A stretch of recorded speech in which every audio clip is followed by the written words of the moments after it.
Баршаңызға сәлем. Бүгін сіздермен өте дәмді, ерекше және оңай дайындалатын алма қосылған пирог дайындайтын боламыз. Ол үшін видеоны соңына дейін қарап, арнаға тіркелуді ұмытпаңыздар.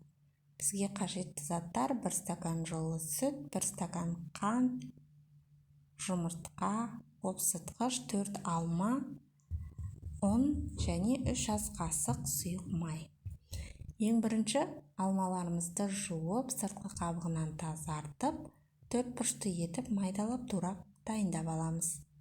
Сонан соң ыдысымызға жұмыртқаларымызды салып, үстіне 1 стакан қант қосып, жақсылап бір келкі болғанша араластыратын боламыз.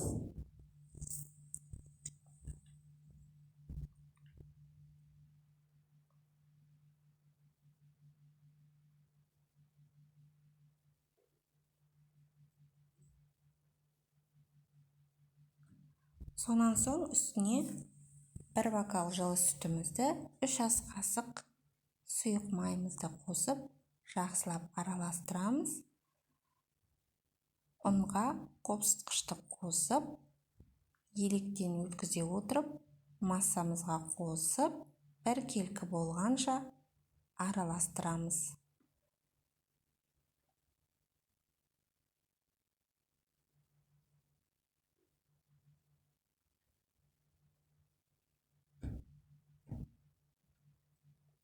Дайын болған массаға алдын ала турап дайындап қойған алмаларымызды қосып, бір келкі болғанша күрекшенің көмегімен төменнен жоғары қарай жақсылап араластыратын боламыз.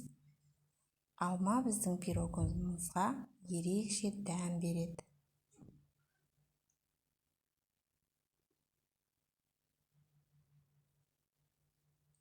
Дайын болған массаны формамызға салып, алдын ала қыздырылған пеште, яғни 180 градуста 40-45 минут пісіріп алатын боламыз. Біздің пирогымыз дайын болды. Ағаш таяқша арқылы тексеріп көрсеңіздер болады.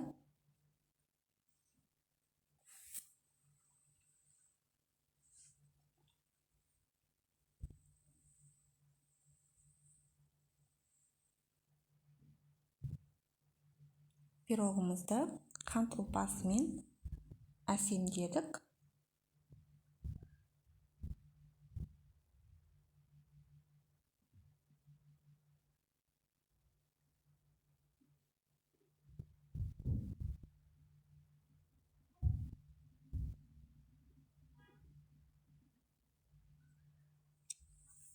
Пирогымыз соғаннан соң формадан алып, бөліктерге бөліп ұсынсаңыздар болады.